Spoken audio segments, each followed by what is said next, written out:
Russia ନେଇଯିବ ଶ୍ରୀମନ୍ଦିର ଚୂଳକୁ, ପୁରୀ ମନ୍ଦିର को हेब अटैक। आमे कहउछंती रूस आमर मित्र देश, किंतु सेही रूस ही आम जगन्नाथ मंदिर चूड़को नहीं जीव, ताहाले से किपरि आमर मित्र देश होई पारे? एही कथा आमे कहूनाहु, एहाकु नै मालिकारे लेखा रहिछि। अनेक मालिका विशेषज्ञ मध्य कहउछंती परे रूसिया हिंदुजिम होई जीव, हेले शेषरे कोनोसी हिंदुजिम बोली किछि रहिबो नाही। केवल गोटिए धर्म रहिबो, जहार नाम हेउछि सनातन धर्म। एही धर्म प्रत्येक मनुष्यर धर्म अटे।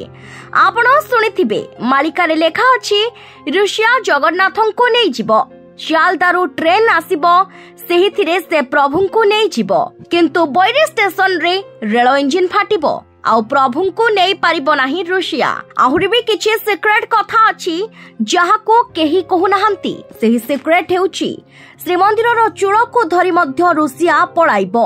रूसिया बिलातरू चुंबक आनी रात्रि समय रे श्रीमंदिरर चूड़को नै जहाजरे पळाइबो। एही कथा सत्य आज्ञा आपणको सुनी मिछ लागु थाई पारे। आपण माने भाबुथिबे रूसिया हमर मित्र देश, एपरी किपरि करिबो से? हेले जेउ समय रे जवान माने जगन्नाथ मंदिर को आक्रमण करिबे, सेतेबेले युद्ध चलिथिबो।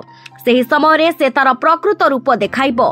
सेही युद्धर फायदा नेबो, से श्रीमंदिरर चूड़को नै जीवो। ए सब कथा को आमे कहूनाहु महापुरुष परखित दास तांकर पद्म गल्प मालिका बही रे लिखिछंती। आमर जेउ कोणार्क मंदिर भांगिला, तार चूड़को ब्रिटिश माने नेकी पळाइछंती। सेही चूड़को रूसिया आनी ता सहायरे श्रीमंदिर चूड़को नै जहाजरे रात्रि समय रे पळाइबो।